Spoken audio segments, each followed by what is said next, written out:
Bharatiya Janata party और उनके सहयोगी और समर्थक शुभचिंतक बार बार खुदाई की जो बात कर रहे हैं, ये खुदाई जो है हमारे देश का सौहार्द, हमारे देश का भाईचारा, हमारे देश का गंगा जमनी तहजीब को खो देगा। ये सोची समझी रणनीति के तहत वेल प्लान्ड हुआ है और वहाँ के भाईचारे को गोली मारने का काम हुआ है।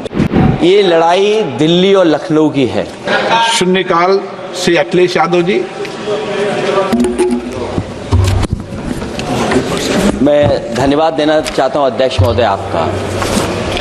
नहीं, हम जो कमिटमेंट करते हैं ना उसको पूरा करते हैं, लेकिन सब दलों के नेताओं की बात में कमिटमेंट होने के बाद भी आप बेल पे आए जो ठीक नहीं है। अध्यक्ष महोदय, कमिटमेंट में, क्रेडिबिलिटी में आपका कोई जवाब नहीं। नहीं, ये कम है।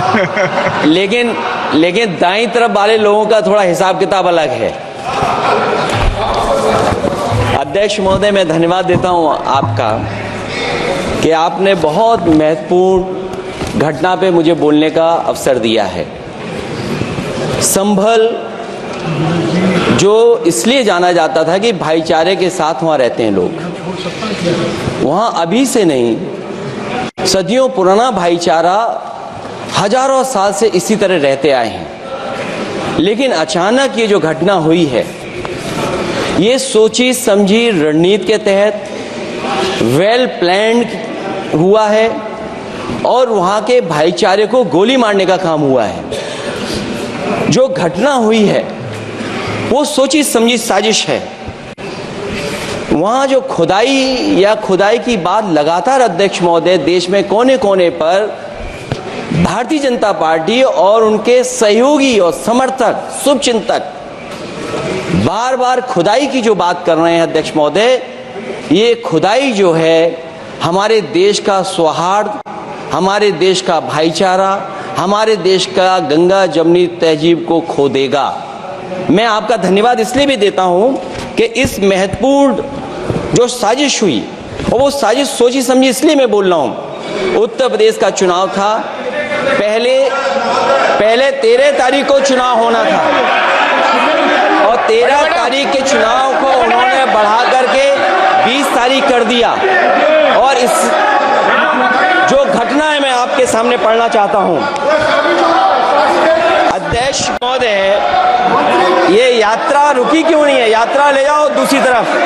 अध्यक्ष महोदय, संभल की शाही जामा मस्जिद के खिलाफ 19/11/2024 को सिविल जज सीनियर डिवीजन छंदौसी संभल में एक याचिका डाली गई। कोर्ट ने दूसरे पक्ष को, अध्यक्ष महोदय सुनिए, ये सुनना चाहिए, हम यूं ही नहीं कहते थे। आप तो संक्षिप्त में बोले।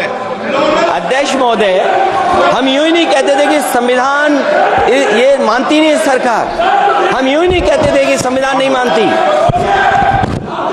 जब प्लेसेस ऑफ वर्शिप एक्ट है, प्लेसेस ऑफ वर्शिप एक्ट है, हम बनते तो बहुत कुछ हैं। संभल के शाही जामा मस्जिद के खिलाफ 19/11/2024 को सिविल जज सीनियर डिवीजन चंदौसी संभल में एक याचिका डाली गई। कोर्ट ने दूसरे पक्ष को सुने बगैर उसी दिन 19/11/2024 को सर्वे के आदेश दे दिए। ताज्जुब की बात है, संभल के जिलाधिकारी संभल और पुलिस अधीक्षक संभल आदेश को पढ़े बगैर 2 घंटे के बाद सर्वे के लिए पुलिस बल के साथ शाही जामा मस्जिद पहुंच गए। जामा मस्जिद की कमेटी, जनप्रतिनिधि, उलेमा इकराम, सभी अधिवक्ताओं ने सहयोग दिया। जिलाधिकारी संभल और पुलिस अधीक्षक संभल ने 2.5 घंटे सर्वे के बाद कहा, आप सब सर्वे पूरा हो चुका है और अब रिपोर्ट कोर्ट को भेज दी जाएगी। लेकिन दिनांक 22/11/2024 फ्राइडे को जुमे की नमाज के लिए लोग नमाज अदा करने के लिए जामा मस्जिद पहुंचे, लेकिन पुलिस प्रशासन ने बैरिकेड लगा दिया ताकि लोग नमाज न पढ़ सकें। उसके बाद भी लोगों ने संयम बरतते हुए नमाज अदा की और किसी प्रकार का विरोध प्रदर्शन नहीं किया। 29/11/2024 को कोर्ट की अगली तारीख तय थी। शाही जामा मस्जिद की कमेटी और मुस्लिम समाज के सभी लोग कोर्ट में केस की पैरवी के लिए तैयारी कर रहे थे।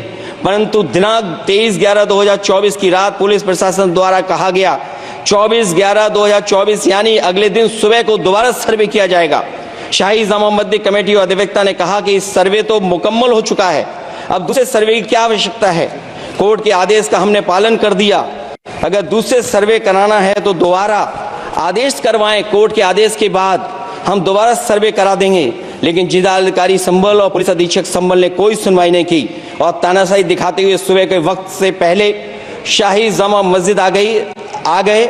शाही जामा मस्जिद कमेटी और मुस्लिम समाज के लोगों ने फिर भी धैर्य रखा और दोबारा सर्वे के लिए अंदर ले गए। सर्वे के दौरान करीब 1.5 घंटा बाद जब जनता को सूचना मिली तो वो इकट्ठा होना शुरू हो गए। लोगों ने सर्वे का कारण जानना चाहा तो सर्किल ऑफिसर ने उनके साथ गाली गलौज की और लाठीचार्ज करवाकर बुरी तरह जख्मी कर दिया।